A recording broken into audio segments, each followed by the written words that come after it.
about tomorrow. I just live from day to day. I don't borrow from its sunshine, for its skies may turn to gray. I don't worry over the future, for I know what Jesus said. And today I walk beside him, for he knows what is said. Many things about tomorrow I don't seem to understand, but I know who feeds the sparrow, and I know who holds my hand. Every step is getting brighter as the golden stairs I climb. Every burden's getting lighter, every cloud is silver high. The sun is always shining, there no tear will dim the eye. At the ending of the rainbow, where the mountains touch the sky, many things about tomorrow I don't seem to understand, but I know who holds tomorrow, and I know who holds my hand. I don't know about tomorrow, it might bring me poverty, but the one who feeds the sparrow is the one who stands by me.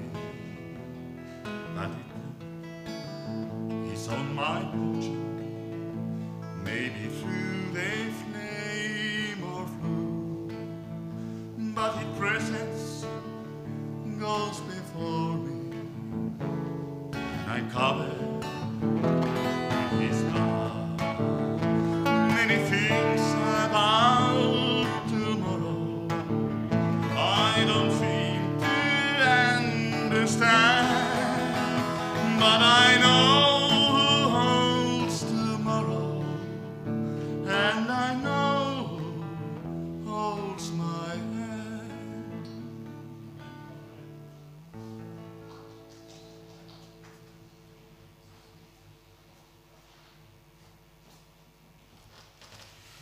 Nyt tuli vähän hiljaiset aplodit. Juha, hyvä. Jumalan rauhaa ja armoa ihan jokaiselle. Ja toivon sydämestäni, että taivaan Isä saa tänä päivänä siunata ja kohdata sinua. Se on varmaan yksi sellainen tarkoitus, kun me kokoonnutaan Jumalan kasvojen eteen, että Jumalan henki saa puhua meille. Jumala saa vaikuttaa meissä positiivista meidän elämässä ja puhua ja johdattaa, koska hän tekee sen, koska hän on elävä Jumala. Tulevalla viikolla meillä on, tai ihan ensin, niin tässä on pyhäkoulun muistolause, Helena ei tule vielä esille, vaan tämä on ihan uudesta käännöksestä, kun Suomessa on 2020 uusi käännös. Ja se on semmoinen aika helpompi niin kuin lapsille, kun on suomen kieltä. Se on muistolause, ja sopii varmaan meille jokaisellekin, että kääntyy Jumalan luokse. Sitten tulevalla viikolla on rukouskokous ja sitten on Raamattutunti. Ja sitten on lasten tämä keittiöjuttu, kitchen juttu siellä.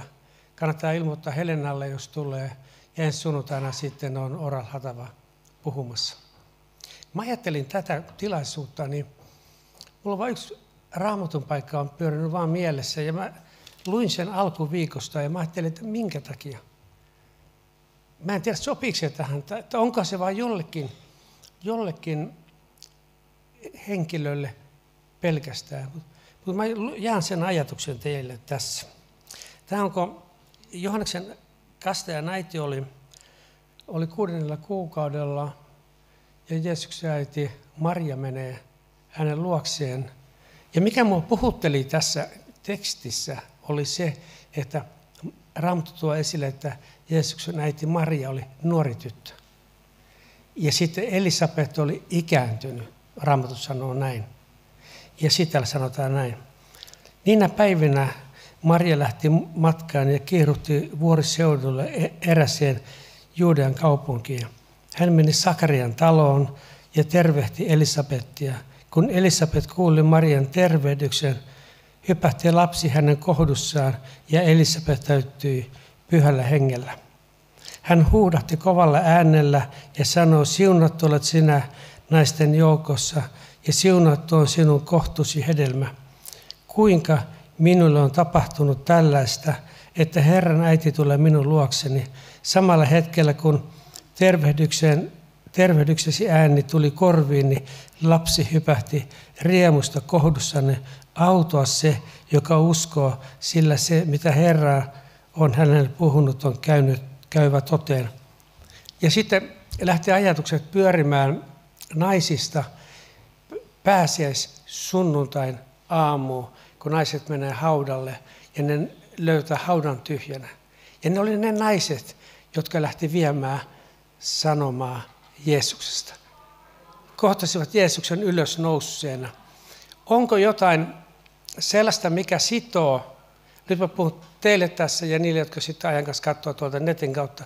Joku, joka sitoo, pelko tai mikä sitoo, että tämän päivän seurakunnissa, ainakin meillä täällä ja monessa muussakin, niin naiset ei uskalla astua siihen asemaan, mihin Jumala kutsuu. Jotain on jossain vikaa. Onko se pelko, joka sitoo?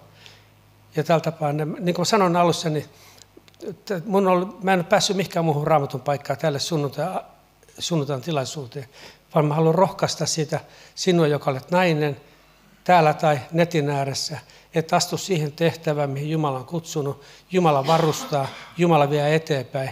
Hän on yliluonnollinen, hän on mahtava ja hän haluaa varustaa meitä palvelemaan häntä, että sä pystyt välittämään sanoman ihmisille, ketä sä kohtaat siellä arjessa, ehkä seurakunnan keskellä, siellä missä sä liikut.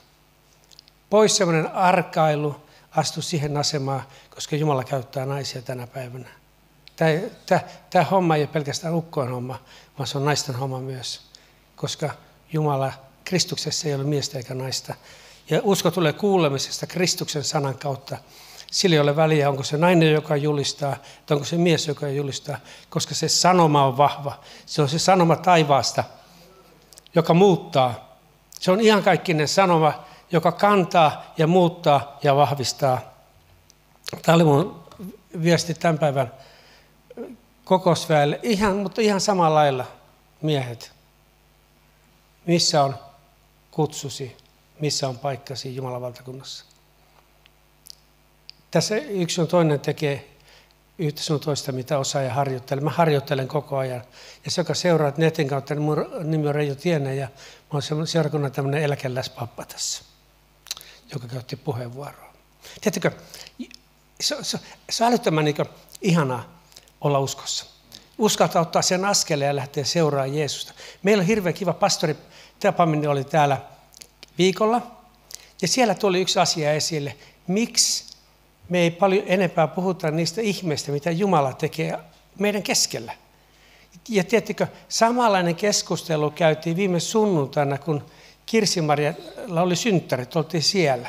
Tate tuli sinne, alettiin keskustelemaan, koska jos me uskalletaan kertoa ja todistaa toisille, mitä Jumala on tehnyt, se vahvistaa meidän uskoa ja luottamusta siihen, että Jumala toimii. Mä kerron siellä yhden kertomuksen, mulla olisi nyt aika monta ollut. Mä kerron yhden, kun monet teistä tietää, että mä vein Komiin aktioon, se on siellä Uralin lähellä Venäjällä. Ja mä en osaa venäjää ja hirveän huono englannissa, mutta kuitenkin pyydettiin, niin tässä valmis kun partiolainen. Ja lähdettiin menemään sinne ja pidettiin kokouksia ja lasten tapahtumia. Sitten päätettiin yhtenä päivänä, että meidän kylällä, missä me asuttiin ja pidettiin niitä tilaisuuksia, niin mennään 15 kilometrin päähän yhteen toiseen kylään. Siellä pidettiin tilaisuuksia ja sitten illalla myöhään juotiin teetä, ja kun piti kotimatkalle lähteä, niin meitä oli semmoinen 8-9 henkilöä, mutta meillä oli vain pikkuinen Volkswagen Polo, se on tosi pieni auto. Niin päätettiin, että osa porukkaa menee sillä autolla, että niiden nuorisopastori vie osan porukan sillä autolla sinne meidän majapaikkaan, me muut lähdetään kävelemään. Ja sitten se tulee hakemaan meidät, ja me ollaan kävelty vastaan, ja sitten mennään loppumatka autolla. Me oltiin kävelty varmaan tuommoinen 3-4 kilometriä. Yhtäkkiä tulee semmoinen musta auto siihen meidän viereen. Siellä on 3-4 semmoista kaljua 30 kaveria. Vähän nousee niin pulssi ylös, ne oli ihan sen mafian näköisiä tyyppejä. Ja ei pelkästään mulla, vaan nämä muullekin seurueella. Meitä oli 4 kappaletta, 3 miestä. Ja tulkkina oli yksi Leena, joka Moskovassa opiskeli lääkäriksi. Se ei osannut suomea ja sen kanssa piti kommunikoida englanniksi ja sitten se kommunikoi venäjäksi. Meillä oli semmoinen hirveän haastava reissu. Nämä äijät tulee sieltä autosta ulos, ne katsoo tosi tiukkaa, tuiman näköisesti meitä ja jokaisella meillä verenpaine jossain meni vähän ylikin ja pulssi hakkas, kuulkaa, ja ei me sanottu mitään.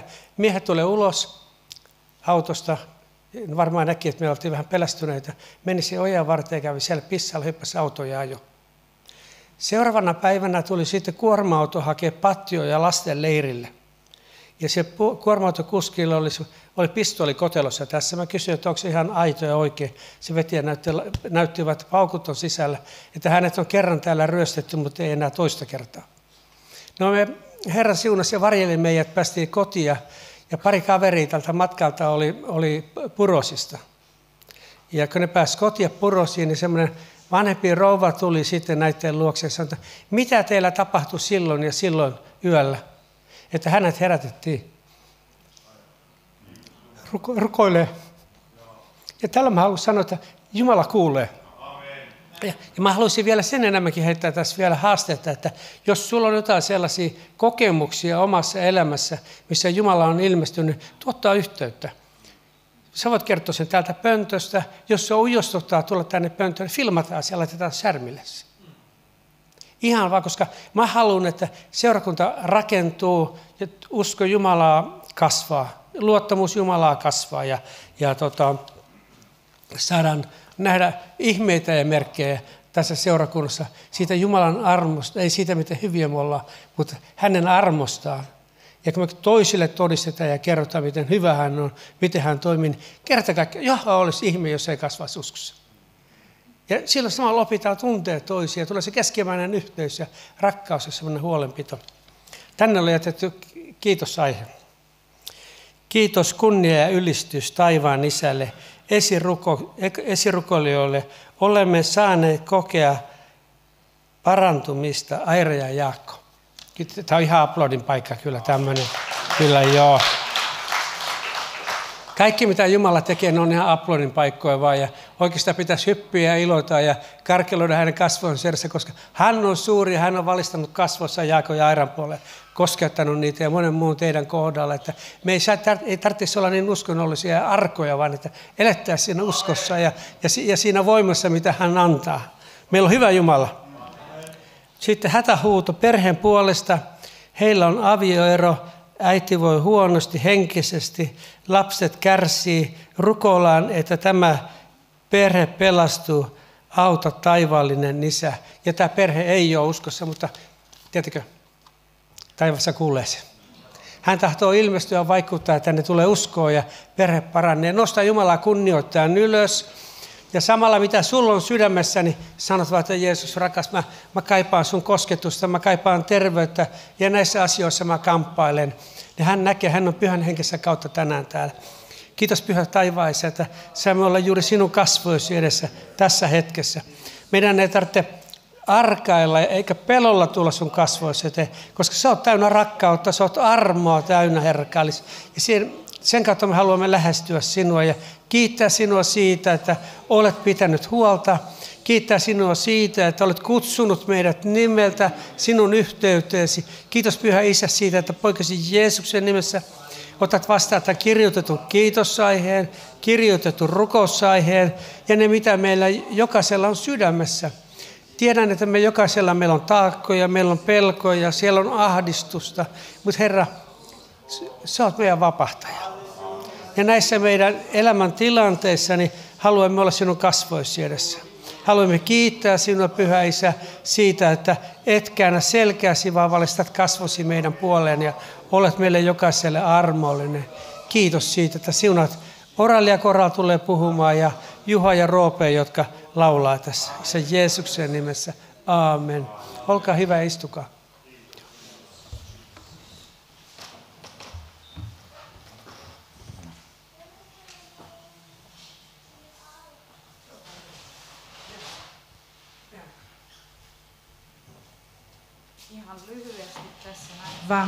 Ihan lyhyesti tässä näin, vaan mulla on tämmöinen laatikko täällä mukana tänään. Ja te, jotka olette olleet lastenleirillä, te tiedätte, että siellä joskus häviää tavaroita. Ja sitten on tämmöinen laatikko nimeltä hutiluslaatikko. Lost and Found. Monet teistä tiedätte. Onko joku, joka ei ole koskaan kuullut tästä, niin ei ainakaan uskalla nostaa kättä nyt. No täällä on tämmöinen Lost and Found ja joskus ajatellaan tällä, että tavarat, mitkä häviää, niin ne ei ole niin tärkeitä. Mutta jos mä täältä nostaisin vaikka tällaisen jutun, niin pidäpä vähän Roope tätä mikrofonia mulle. Niin mulla kun vaan on 2 kättä, niin tämä voi olla aika tärkeä, eikö vaan? Vaikka se on tuossa hutiluslaatikossa, että jos sataa kaatamalla, niin tätä ei ole, niin sittenhän sitä kastuu, eikö vaan? Ja se voi olla, mulle ainakin on tärkeä, kun mulla on reppu joskus mukana, niin tämä on monesti siellä repussa. Ja sitten vaikka on ehkä tommonen mukana, niin joillakin on niinku tällaisia näin. Ja tunnistaako joku tämän? Kyösti. Miten voi olla mahdollista? Ole hyvä. Miten sanotaan leirillä? Eikö siellä sanota, että älä unohda tätä? No niin, katohan, näin voi olla, että voi tommosiakin. Ja sitten tietysti voi jollakin unohtaa tämmöinen vaunusta, kun ollaan tuolla menossa liikenteessä, niin sitten voi tämmöinenkin unohtua. Ja se voi olla hyvä, että äiti ottaa sen vaikka mukaan tonne noin sitten, niin kun tulee vähän ikävä, niin se voi olla. Mitäs täällä on muuta? Kaiken näköistä täällä on. Sitten tämmöinenkin löytyy. Kukahan omistaa tämän? Onko se ihan Airan laulu? Ei taida olla nyt Airan. Mä tiedän, kenen tämä on. Tunnistaako joku tämän? No Riitta Korhosella nousee varovasti käsi tuolla noin. Riitta, pidähän hyvää huolta tästä näin. Jes, hyvä. Ja nyt mä en aio puhua tämän pitempään. Muuta kuin sen, että Jumalalle jokainen ihminen on tärkeä.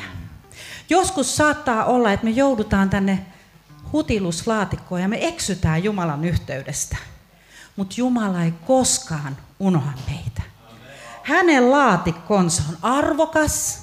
Sinä oot arvokas hänen silmissään. Ja tänään lasten kokouksessa me puhutaan siitä, kun lammas eksyy, se oli arvokas paimenelle. Paimen lähti etsimään sitä ja löysi. Nainen kadotti hopearahan ja denari, se oli koko päivän palkka, se ei ollut mikään pieni summa. Ja kun hän löysi sen, hän iloitsi yhdessä ystäviensä kanssa. Nämä oli esineitä ja tavaroita, mutta sitten viimetteeksi tässä kertomuksessa Jeesuksen vertauskuvana oli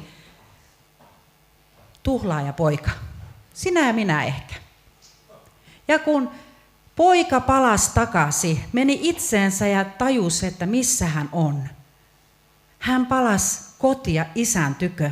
Isä laittoi sormuksen sormeen, laittoi uudet vaatteet ja antoi uudet kengät jalkaan. Mua tämä niin puhutteli siitä, kuinka isän huolenpito ja isä odotti. Tänä päivänä isä odottaa sinua ja minua, että me pukisimme nämä vaatteet päälle. Olisimme valona tuolla maailmalla, kulkisimme alttiuden kengissä. Tänään meillä on jännät paikat tuolla noin lastenkirkossa. Me tullaan etsimään eri asioita ja sä et saa tulla mukaan tällä kertaa. Siunattua aikuiskokousta ja muista meitä tuolla alhaalla. Nyt Roope ja Juha, saatte muut iloita heistä.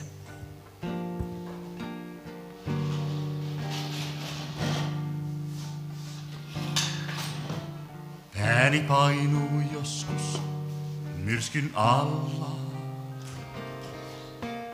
Epätoivo täyttää sydämeen. Kuulla silloin voin äänen mestarin, joka mulle lausuu hellästi. Katso lapseni, luota sanani, luota voimani, kaiken tein puolestasi. Katso lapseni, olen kanssasi, turvaa minun tuskissasi.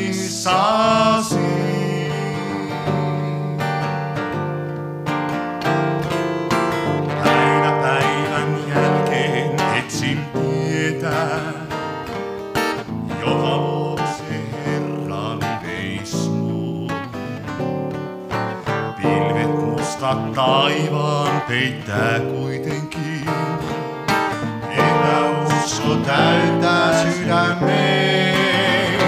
Virheet eilisen, huolet huomisen, kaikki turhuutta on se vain valtas ihmisen. Auta Herra mua, anna anteeksi tänään sinulle. Tuon itseni. Kukat kauniit erämaassa kasvoi, kyynelillä niitä kastelin. Tahdossa kun Herran aina pysyn vaan, elon tietä kulkea mä saan. Katso lapseni, luota sanani, luota voimani, kaiken tein puolestasi. Katso lapseni, olen kanssasi, turvaa minun tuskissasi. Virheet eilisen, huolet huomisen, kaikki turhulta se vain valtas ihmisen. Auta Herra mua, anna anteeksi tänään sinulle.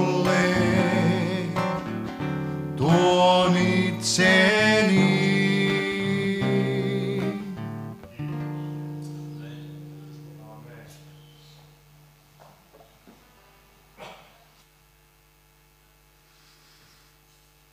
Yksi, kaksi, kolme. Ennen kuin kerätään rahalahja seurakunnalle, niin mä jätän teille vähän erikoisen rukouspyynnön. Mä oon varmaan joskus sanonut, että mä oon kasvanut Helsingissä mun äidin ja kaksosveljen kanssa. Että me ei tiedetä meidän niin isästä mitään. Mä oon kysynyt joskus äidiltä silloin kauan sitten, niin se sanoi, että se on hukkunut kalareissulla. Se ei halunnut puhua siitä. Ja sitten mä kysyin sitä vähän isompana, eikö mä hyvin kasvattanut teitä? Että se ei ole koskaan sanonut mitään siitä, eikö siltä sano mitään selville.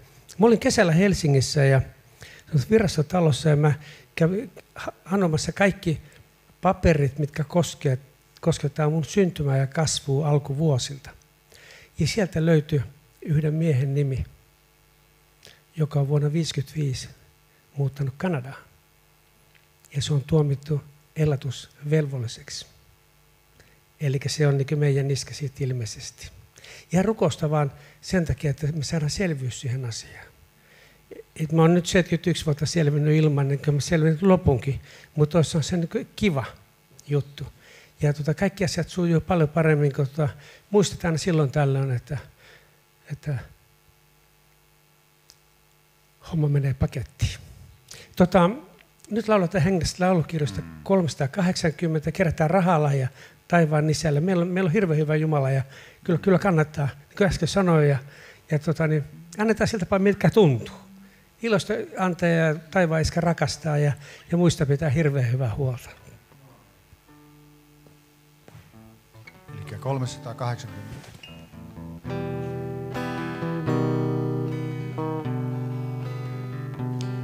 Ristin tietä näin, kuljen nyt kotiin päin. Se suora on valon tie. Jos mä harhailen tietä poiketen, Isän luokse ei matkaa vie. Tie Golgatan kotiin vie. Tie Golgatan kotiin vie. Siitä varmain olen matkalla. Tie Golgatan kotiin vie. Ristin tietä näin, kuljen nyt eteenpäin. Se tie oli Jeesuksen. Sillä tiellä vaan osakseni saan lunastettujen autuuden. Tie Golgatan kotiin vie. Tie Golgatan kotiin vie. Siitä varmain olen matkallain. Tie Golgatan kotiin vie. Kaikki jääkööt vaan, huvit, riemutkin maan. En käy synnin tietä en. Katso Herrani mua ottavi, kodin suojaan taivaaseen. Tie Golgatan kotiin vie. Tie Golgatan kotiin vie. Siitä varmain olen matkalla. Tie Golgatan kotiin vie.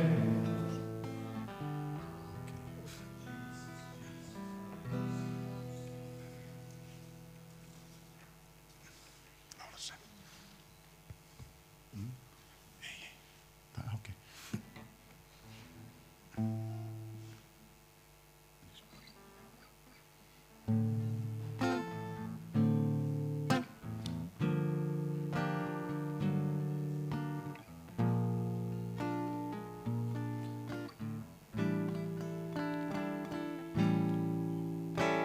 Tunnen pelon vyöryvän aaltojen lailla, valtaansa kahliten kokonaan. Voimaton on, voimat nuo hiipuvat ruumistain jaksaa. Jatka en matkaa, mä tähän jään. Kuulla saan, elä pelkää, hän vierellä seisoo ja kannattaa. Älä pelkää, ei pimeyden voimat suo valtaansa. Älä pelkää, hänen voimansa lopu ei milloinkaan. Älä pelkää, hän kanssasi kulkee ja johdattaa. Tunnen kaiken kaatuvan päälleni sorrun, taakkani alle mä jaksa en. Uupunut on. Kukaan ei ymmärrä, vapisen pelkään, tuntuu kun matkani kesken jäis. Kuulla saan,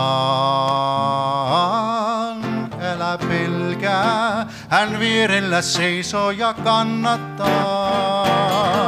Älä pelkää, ei pimeyden voimat sua valtaan saa. Älä pelkää, hänen armonsa lopu ei milloinkaan. Älä pelkää, hän kanssasi kulkee ja johdattaa. Älä pelkää ja vierelläs. Älä pelkää, ei pimeyden voimat sua valtaan saa. Älä pelkää, hänen armonsa lopu ei milloinkaan.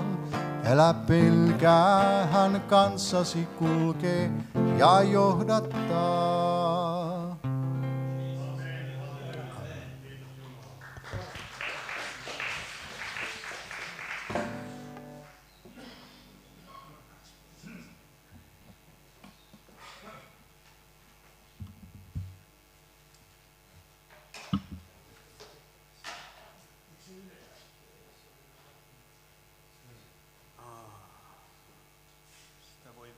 Pitääkö kummatkin olla siinä mukana? No, mutta mä en viitti sitä tarvitse toista sävyä. Tässä on yksi, niistä on pitkä. No katsotaan. Tässä on uutta tekniikkaa, se on vähän semmoista, että... Mikä tuo? Hyvä, kiitos. Saat multa tuon. Ruotsalaisen vika. Se on aina ruotsalaisen vika. Ei saa sanoa niille, mitä mä sanon. No. Pidetään me vaan yhtä. Kun saamme tämän tekniikan toimimaan, mä teille toivon Jumalan rauhaa. Se on kiva kuulla, että koko seurakunta vastaa rauhalla. Siis me elämme siis niin rauhattomia aikoja, rauhattomassa maailmassa. Tämä maailma kaipaa rauhaa. Eurooppa tänäkin kaipaa rauhaa. Ja me saamme olla rauhan Jumalan läsnäolossa tänään. Halleluja. Miksi ei tule mitään sieltä nyt? Onko se oikeassa? Ei. Podium HMDI pitää olla.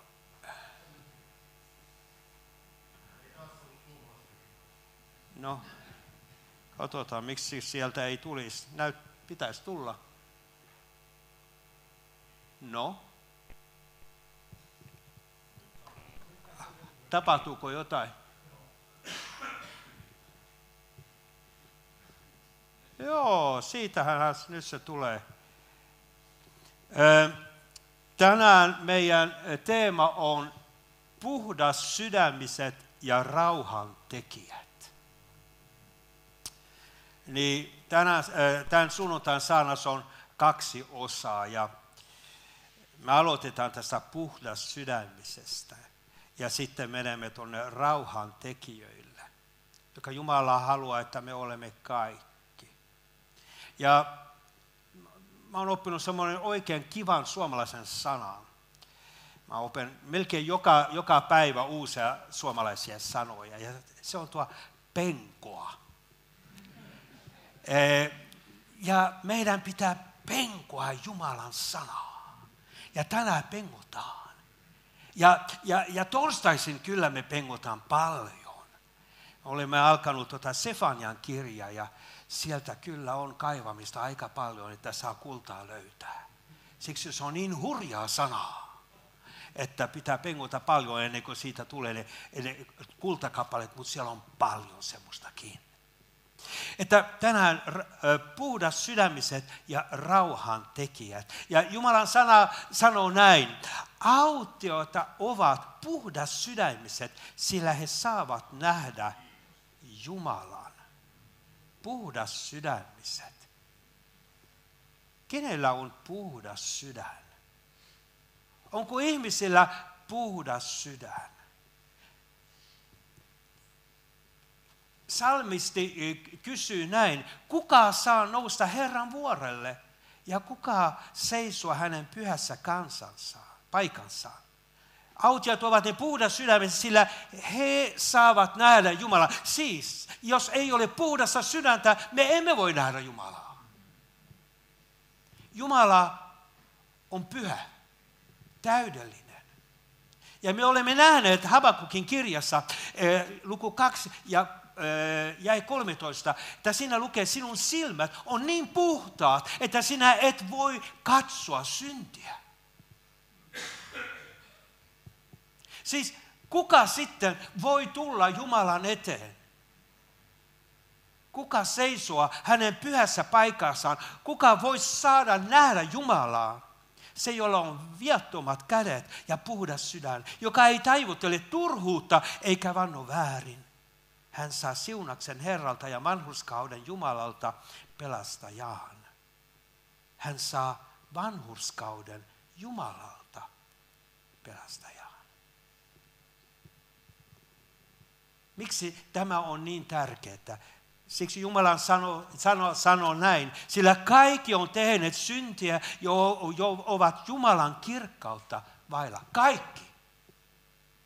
Ei yksikään meistä on tämän sanan ulkopuolella. Me olemme kaikki tehneet syntiä ja me olemme Jumalan kirkkautta vailla. Mutta sitten tulee, tämä on varmasti yksi minun lempisana suomeksi, tämä mutta. Mutta saavat laajaksi vanhurskauden hänen armostaan sen lunastuksen kautta, joka on Kristuksessa Jeesuksessa. Ja tämä on sana sinulle tänään. Kun sä katsot netin kautta, vaikka olet tässä tänään, jos sinun sydän ei ole puhdas, jos sinä tunnet, että jotain niin kuin syytyttää sinua, sinun sydän ei ole vanhurskas Jumalan edessä. Herra sanoo sanansa kautta sinulle, että sinä saat vanhurskauden hänen armostaan. Sen lunastuksen kautta, joka on Kristuksessa Jeesuksessa. Se, mikä Jeesus voitti meille ristillä, se annetaan sinulle tänään, tässä ja nyt. Se on ainoa tie. Me laulettiin, Golgatan tie on ainoa tie, joka vie taivaaseen. Ei ole muita tietä. Ja jos me poikitaan siitä tietä, me emme pääse koskaan pärille. Tämän jälkeen mä lähden takaisin Solnaan. Mutta jos mä menen Södertäljen, en Solnaan pääse. Vaikka kuinka pitkän matkan minä tekisin. Skåneen pääsen, mutta ei Solnaan. En pääse kotiin. On ainoastaan yksi tie, yksi suunta, joka vie kotiin. Ja samoin on yksi suunta, joka vie taivaan kotiin. Joka tekee, että me saamme nähdä Jeesuksen Kristuksen, meidän Herramme, joka meille antaa tänä vanhurskauden, on vaan Golgatan tie. Ja sinne on annettu kaikille meille tänään kutsun, että me tulemme hänen ääreen. Ja me saamme hänen armon kautta elää lunastuksen voiman, joka uudistaa meidän elämämme, meidän sydämemme, meidän uskomme niin, että tämä toivo, mikä Jumalan sana meille antaa, toivo nähdä Jumalan, uudistuu meissä. Sielun vihollinen haluaa sanoa, että oletko varma, että Jumala ottaa sinut vastaan? Oletko varma siitä, että sinun sydän on tarpeeksi puhdas? Sä voit vaan sanoa hänelle, on varma, että minun sydän ei ole tarpeeksi puhdas. Mutta olen myös varma siitä, että Jumala, Pojan Jeesuksen Kristuksen veri puhdistaa minut kaikesta synnistä. Ja se minulle riittää. Minun taivonmeno ei ole riippumainen minusta, minun vanhurskaudesta. Mitä minä voin sanoa tai tehdä, se on riippuvainen ainoastaan sitä, mikä Herra Jeesus teki ristillä. 2000 vuotta sitten se on yhtä voimakas tässä ja nyt ja tänään kuin silloin. Meillä on lupaus. Autiaat, ne puhdas sydämet, sillä he näkevät Jumalan. Ja he näkevät Jumalan isänä. Taivaan isänä. Reijo, hän puhui, että mä en tiedä, oikeastaan hän on koskaan tuntenut minun isääni. Me oltiin yhdessä, kun hän antoi tämän todistuksen. Mä voin sanoa sinulle, että vaikka sinä et tiedä, kuka sinun isäsi on. Taikka sun itse isä vainaa niin kuin minun. Niin meillä on elävä taivaan isä, Jumala, joka haluaa meidät ottaa vastaan. Ja sen takia puhdista meidän sydämet. Jos me sanomme, että ei meillä ole syntiä, me eksymme itsemme eikä totuus ole meissä.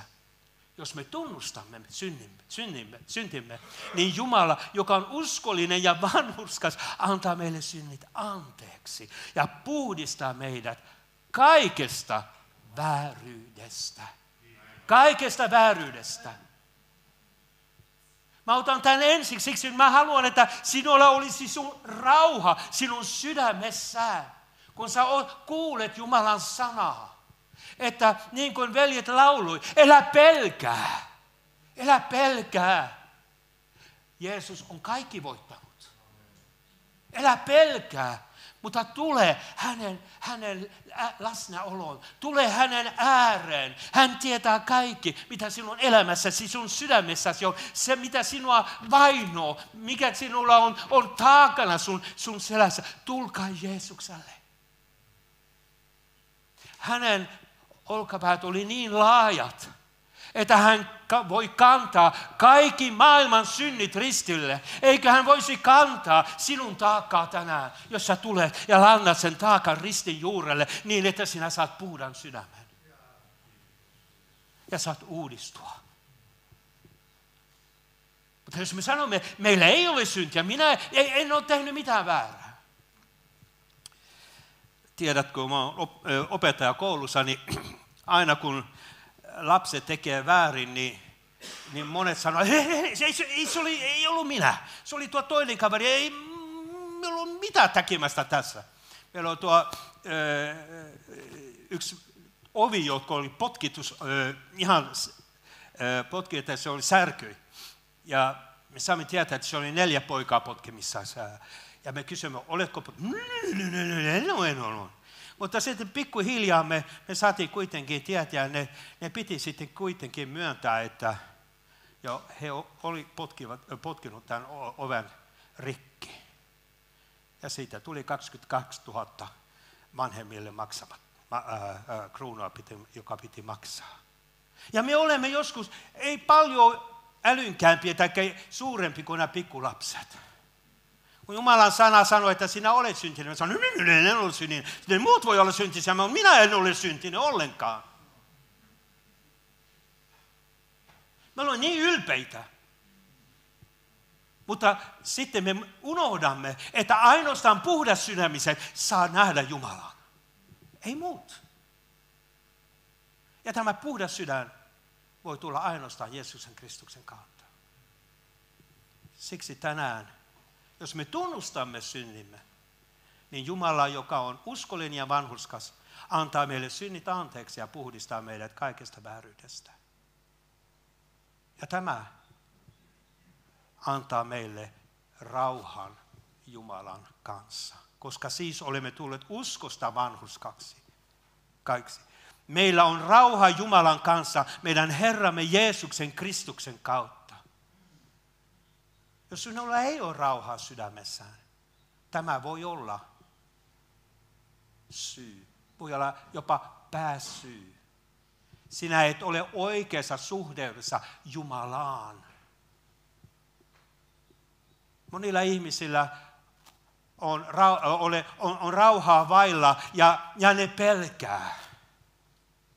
Mutta Jumalan täydellinen rakkaus ajaa pois kaikki pelon. Kaikki pelon. Ja se täydellinen rakkaus näytettiin Jeesuksen kautta, kun hän kuoli meidän puolesta ristillä. Siinä me saamme täydellisen, todellisen rauhan. Haluatko rauhaa elämääsi tänään? Tie on Golgatan tie. On Jeesuksen ristin tie. Herra Jeesuksen Kristuksen ristin varjossa meillä on rauha. Ja meillä on rauha Jumalan kanssa, meidän Herramme Jeesuksen Kristuksen kautta. Autiat ovat ne puhdas sydämiset, sillä he näkevät Jumalan. Me tulemme kaikki näkemään Jumalan yhtenä päivänä. Mutta tulemmeko näkemään Jumalan isänä tai tuomarina? Tämä on se suuri kysymys.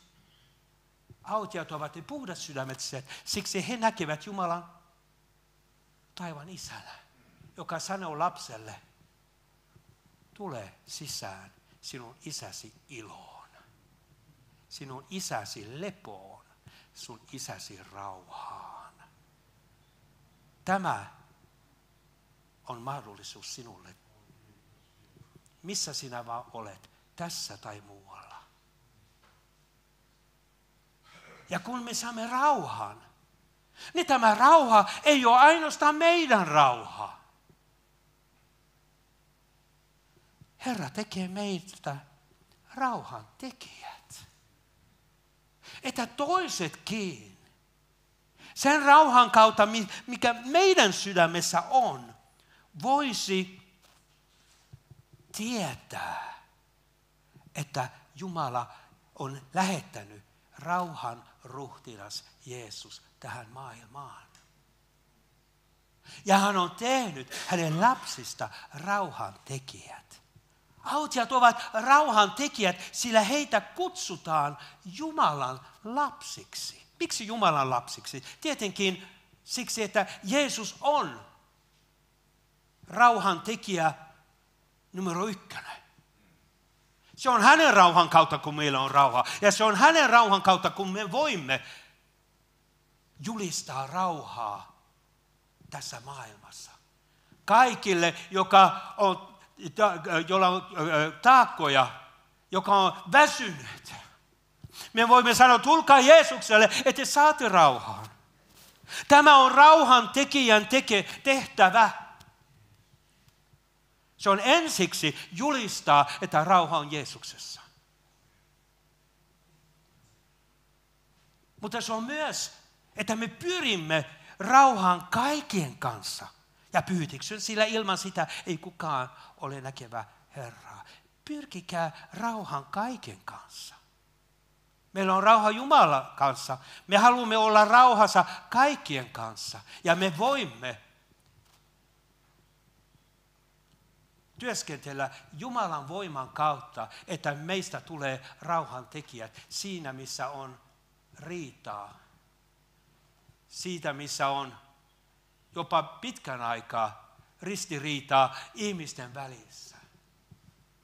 Tämä ei ole mikään helppo homma, mutta Herra meidät kutsuu siihen. Siksi hän itse halusi luoda rauhaa hänen ja meidän välillä. Sillä Jumala oli Kristuksessa ja sovitti. Ja se on sovituksen kautta, kun rauha tulee. Siksi me aloimme siinä puhdas sydämisestä. Hän sovitti meille. Hän anti antouksen meidän synnit. Hän sovitti meille. Ja Jumala oli Kristuksessa ja sovitti maailman itsensä kanssa, eikä lukenut ihmisille heidän rikkomuksiaan. Ja hän uskoi meille sovituksen sana.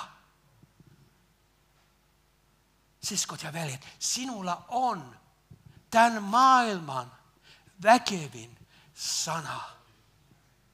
Sinulle on annettu sovituksen sana. Ja sinulle on annettu Jumalan pyhän hengen voima, että sinä voisit levittää tätä sovituksen sanaa maailmassa, missä on riitaa, tuskaa ja yötä. Tämä on Jumalan armon valosana. Hän uskoi meille. Hän luottaa, että hän voi meidän kautta tehdä työnsä. Siksi hän luottaa pyhän hengen voimaan meissä. Hän uskoi meille sovituksen sana. Siksi Kristuksen puolesta me siis olemme lähettelijä. Meillä on lähetetty. Ja Jumala kehottaa meidän kautamme. Me pyydämme Kristuksen puolesta, antakaa sovittaa itsensä Jumalan kanssa. Tämä on väkevä sana. Tämä on voimakas sana. Tämä sana voi muuttaa tilanne niin, että Jumalan rauha tulee todelliseksi siinä. Jumalan rauha. Tämä shalom. Sana, joka liittyy terveyteen, hyvinvointiin. Että siis rauha ei ole vaan sitä, että ei ole mitään turvallisuutta tai vaikeuksia. Se on suurempi. Jumalan rauha on täydellinen. Se liittyy terveyteen, hyvinvointiin, harmoniaan, kokonaisuuteen.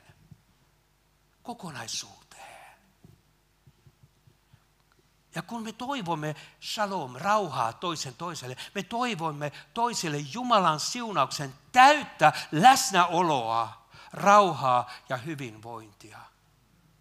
Siksi se ei ole mikään, niin kuin, mikä se on, enkel, simple,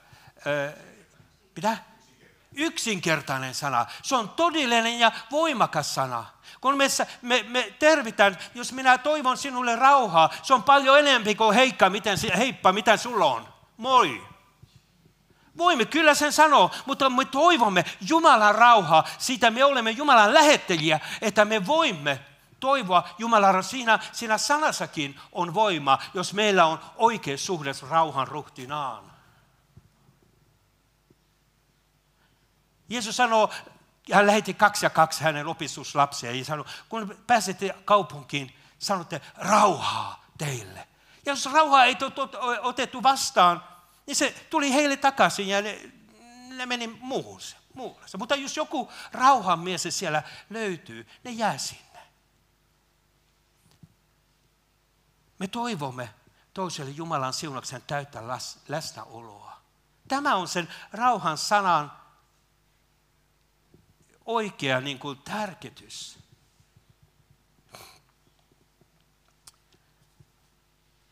Mutta rauhan tekijät, mitkä he ovat? Ja tässä mun piti kyllä monta tuntia penkoa sanaa, että löysin. Se ei ole vaan semmoinen pikkuinen sana. Siinä on jotain, niin kuin, mitä koskee meitä. Niitä on ainakin, voi olla enemmän. Jos te löydätte vielä 15 lisää, ei se mitään haittaa. Se on vaan hyvää, että alkaa penkomaan kaikki Jumalan sanaa. Siitä tulee vaan siunauksia. Mutta mä olen löytänyt 5 rauhantekijän ominaisuuksia. Ensiksi rauhantekijöiden omassa sydämessään hallitsee rauha. Rauhantekijät ovat aktiivisia ja rohkeita. Rauhantekijät ovat sävyisiä ja nöyriä. Rauhantekijät pitävät totuudesta lujasti kiinni. Ilman totuutta rauhaa ei ole olemassa. Rauhantekijät ovat kärsivällisiä ja pitkämielisiä. Rauhantekijöiden omassa sydämessään hallitsee rauha. Rauhantekijät ei voi tehdä työtä muiden joukossa, jos heillä ole rauhaa omassa sydämessään. Eikö se on ihan loogista, eikö? Kuinka voimme auttaa muita, jos omassa sydämessämme raivoaa taistelu? Ensinnäkin meillä on saatava rauhaa Kristuksessa. Tämä on taas toinen syy, miksi mä aloin siinä, että puhdas sydämiset. Tulkaa rauhan ja armon lähteelle. Meidän pitää aina tulla takaisin Herran armon lähteelle, ristin juurelle, että hän rauhoittaa meidän sydämemme hänen läsnäolon kautta, että kun me menemme maailmaan Jumalan lähettelijinä ja me voimme jakaa sitä rauhaa, mitä Jumala meille on antanut hänen sanansa kautta. Jumalan sana sanoo näin, Kristus on meidän rauhamme. Kristus on meidän rauhamme. Se on todellinen rauha niin, että vaikka olisi myrsky meidän ympärin, niin meillä on rauha Herrassa Jeesuksessa. Jos meidän rauha on hänessä, se ei ole riippuvainen olosuhteista. Se on ainoastaan riippuvainen hänestä. Jopa sairaudessa. yön keskellä, jos Kristus on meidän rauha, meidän sydän on aina levossa. Hän on tehnyt nämä 2 ihmisryhmää yhdeksi, kuolemalla hajottanut niitä erottaen vihollisuuden muurin. Hän on ottanut vihollisuuden pois. Nyt Paavali tässä puhuu pakanoista ja juutalaisista, mutta hän otti meidän ja Jumalan välin muurin, vihollisuuden muurin pois myös. Ja jos sulla vielä olet vailla rauhaa, niin tässä tulee Jumalan sanan lupaus. Älkää olko mistään huolissanne, vain saattakaa aina se, mitä te tarvitsee, rukoillen, anoen, kiittäen Jumalan tietoon. Silloin Jumalan rauha, joka ylittää kaiken ymmärryksen, varjelee teidän sydämemme ja ajatuksenne niin, että te pysytte Kristuksessa Jeesuksessa. Jumalan rauha on annettu Jumalan lapsille. Tässä on lähde. Tule juomaan. Rauhantekijät ovat aktiivisia ja rohkeita. Rauhantekijä, se on sana, joka on täynnä energiaa. Se on rauhantekijä on aktiivinen ja aloitteellinen. Jeesus ei sanonut, autijat ovat rauhan toivojat. Kyllä me voimme toivoa rauhaa, se on hyvä. Taihan rauhan tutkijat. Kyllä me voimme tutkia sitä, miten rauha tulee. Taikka rauhan puhujat. Kyllä me voimme puhua rauhasta. Mutta rauha on tehtävä. Siksi rauha ei koskaan synny sattumalta. Ja rauhantekijä ei ole koskaan passiivinen. Jeesus ei ollut koskaan passiivinen. Hän oli rauhan ruhtinas, mutta hän oli rauhan tekijä. Ja yrittää sovittaa ihmisiä, 2 ihmistä toisen kanssa, se on kovaa työtä. Mutta Jumala haluaa, että me teemme tämän työn hänen nimessään. He ovat aktiivisia ja rohkeita. Kun me nämä 2 sanaa, rauha ja tekijä, yhdistetään, se kuvaa ihmistä, joka pyrkii aktiivisesti omaan rauhaan, mutta olla myös rauhan tekijä, rauhallinen siinä ympäristössä, missä hän on.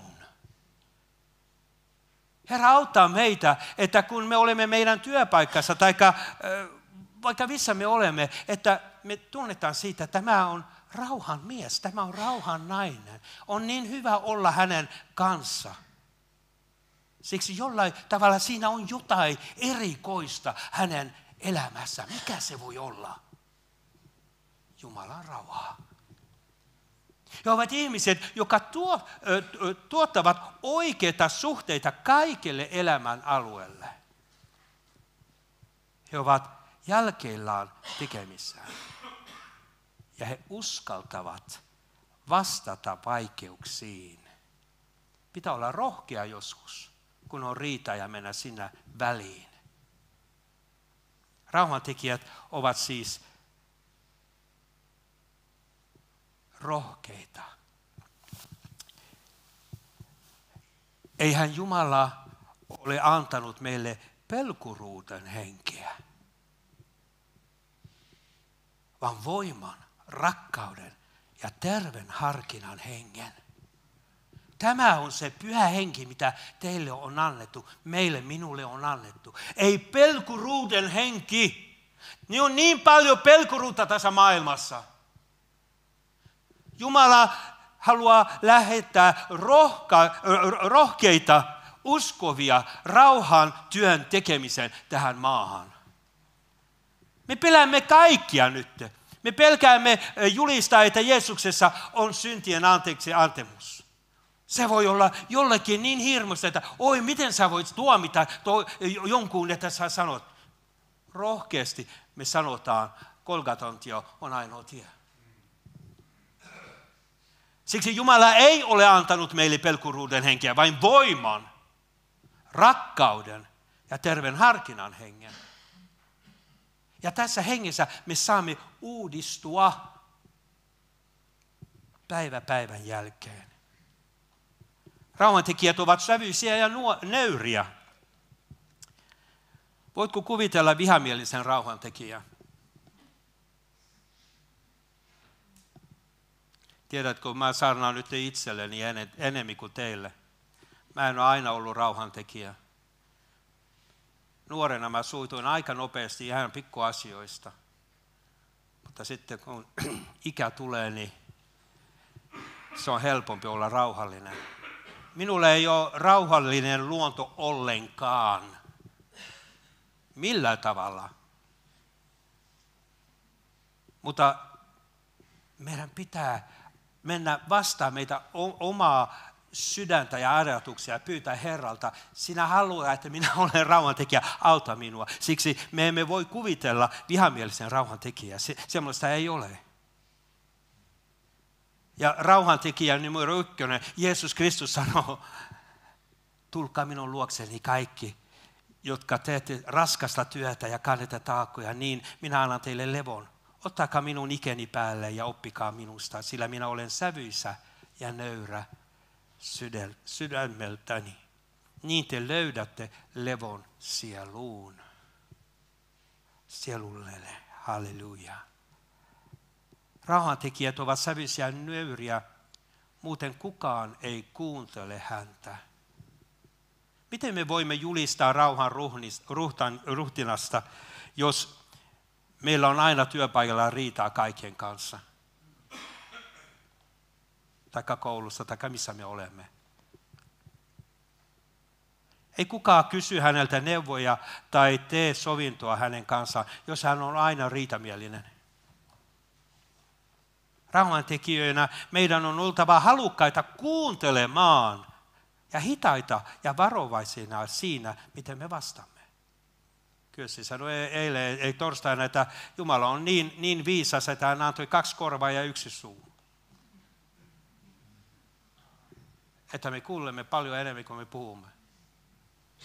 Ja tämä on hankala pastorille, joka puhuu koko ajan. Emme myöskään ole aina samaa mieltä kaikkien kanssa. Joskus voimme vaan olla kohteliaasti eri mieltä. Voimmeko olla kohteliaasti eri mieltä ja sopia, että olemme eri mieltä, jotta rauha säilyy. Kaikki riidat ei ole hyvät riidat. Meidän pitää aina valikoida, minne me menemme sotimaan. Joskus me sanomme vaan, jätä sen. Anna olla vaan. Rauhantekijät pitävät totuudesta lujasti kiinni. Vaikka rauhantekijät ovatkin avoima kuulemaan kaikkia, he eivät ole valmiita siirtämään Jumalan totuutta syrjään jonkun toisen rauhoittamiseksi. Me emme voi myydä toteutta ja jollain tavalla valheiden kautta saada jonkun valherauhan. Todellinen rauha tulee vain totuudesta ja totuus on Jeesus Kristus. Seisokaa siis kupeet totuuteen vyötettynä. Tämä on hyvä meille muistuttaa. Vaan että me totuutta noudatan rakkaudessa kaikin tavoin kasvamme hänen, joka on pää Kristus. Taikka monet englannin ja ranskankielinen käännökset sanoo näin. Sen sijaan puhumalla totuutta rakkaudella kasvamme kaikin tavoin Kristuksen, joka on pää. Että me puhumme totuutta, mutta siinä pitää olla rakkaus. Ja kun me rakkaudella puhumme totuutta, vaikka totuus joskus voi olla niin kuin kirurgin aseet. Se joskus niin kuin menee niin kuin mun käsi tässä, se leikkasi siihen. Mutta se oli todellisesti hyvä asia. Nyt sorme toimii. Niin joskus totuus on sellainen, että se leikkaa, se menee ihan sisään, mutta sitä totuudesta, kun se on rakkaudella tehty, niin siitä on aina hyvä tulos. Emme koskaan myymme toteutta. Ei koskaan. Ja viimeksi, rauhantekijät ovat kärsivällisiä ja pitkämielisiä. Miksi? Siksi rauhan tekeminen on pitkäajan homma. Jaakobi sanoo näin, vanhurskauden siemen kylvetään rauhan tekoina. Ja se tuottaa hedelmää niille, jotka rauhaa rakentavat. Kohta minä tulen kylvämään tomaatin siemeniä. Se on nyt tässä kuussa, mulla on tuommoinen pikku tarha. Ja mä tiedän, että kun mä alan sen kylvämään, niin pitää odottaa ainakin 2-3 kuukautta ennen kuin siitä tomaatteja tulee. Eikö? Että meillä pitää olla kärsivällisiä, pitkämielisiä.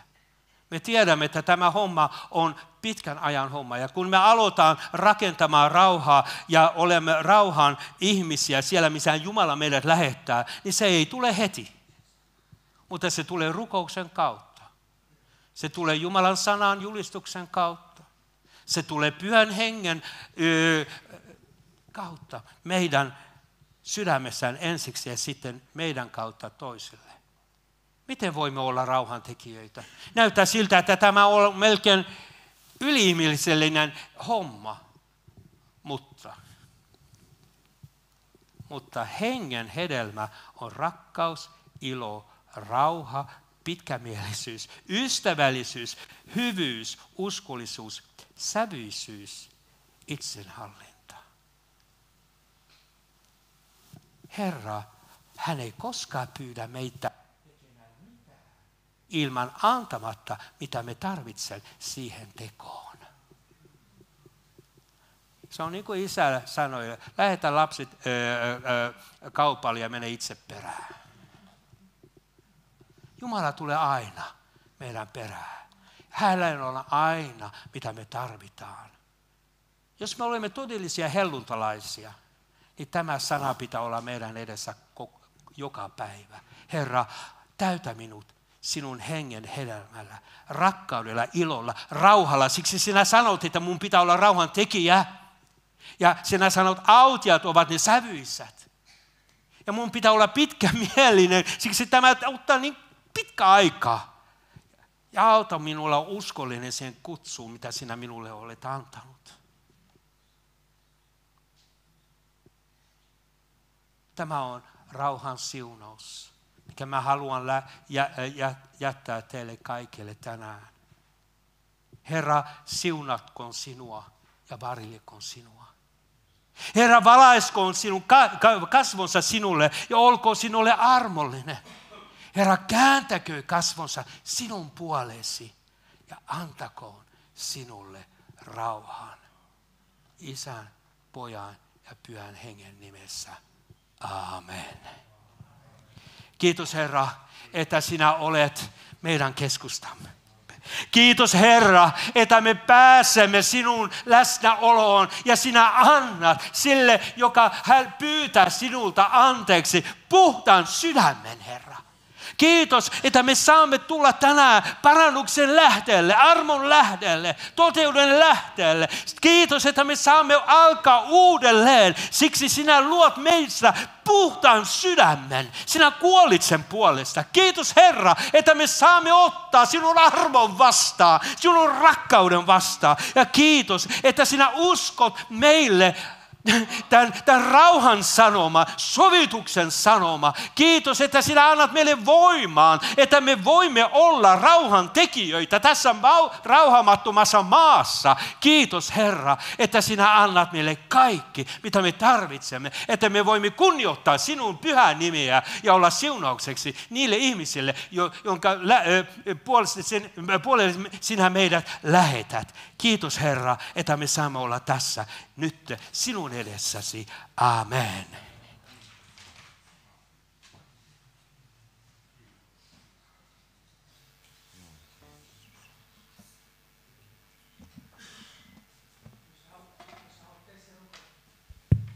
Jos haluat esirukousta, niin pojat laulaa tässä vielä. Niin tässä on penkkiä, niin tuu tänne, niin rukoilla ja taivaassa kohtaa sua sitten siinä. Sitten ihan kohta alkaa sitten esirukous, mutta asiakokous. Kiitos Jeesus siitä, että olet antanut meille puhtaan sydämen. Me saamme nähdä, Herra, sinun kasvosi. Kiitos, että me saamme olla etuoikeudessa, Jeesus, nähdä sinun kasvosi. Kiitos, Herra Jeesus, että sinä valistat ja sä käännät meille kasvosi. Että me pystytään katsoa myös sinua, Herra. Kun se oli niin vakavaa,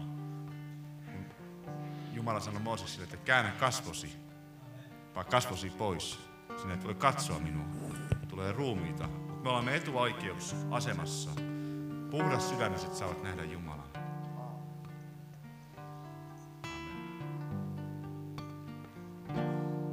Minä kiitän sua Jumalani, armossasi minut kurjan pelasti ja soit mulle rauhasi, levon ihmeellisen. Minä kiitän sua sydämestäni, käydä saan nyt kotirantamaan päin. En enää yksin harhaile, vaan sä kanssas vierelläin käy. Sai kutsun käydä kulkemaan kohden kirkkauden maailmaa. Mua enkelsiivin sinne, Isän rakkaus vie.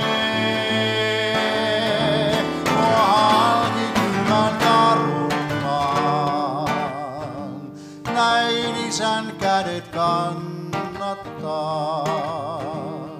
On suurin lahja Jumalan saada olla lapsenaan.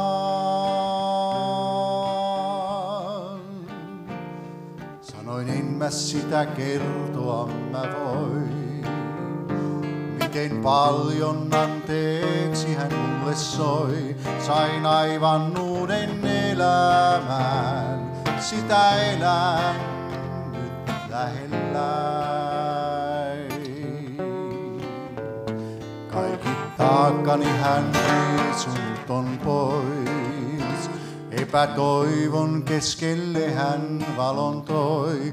Hän syntini sovitti ja myös koko maailmain.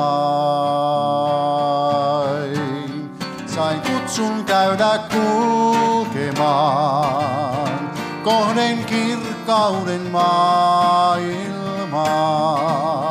Mua enkelsiivin sinne, Isän rakkaus vie. Mua halki kylmän karun maan, näin Isän kädet kannattaa. On suurin lahja Jumalan saada olla lapsenaan.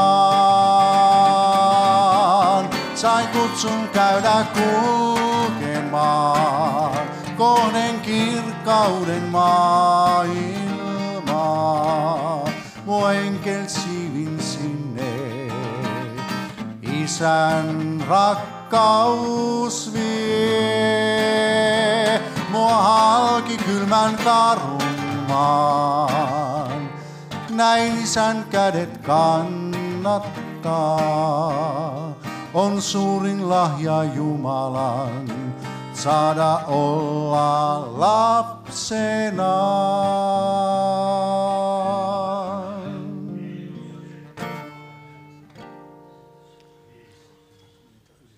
Joo. Ylistetään Jumala, ei meillä kiirettä ole. Lauletaan kaikki yhdessä ja saa nousta ylös.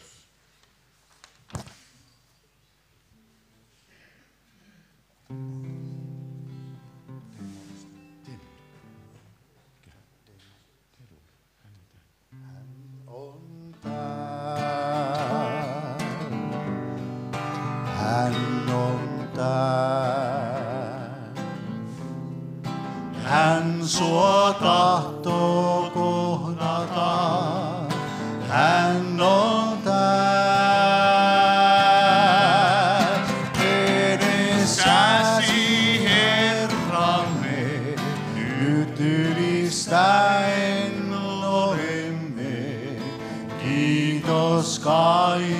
valtias, kun olet täällä.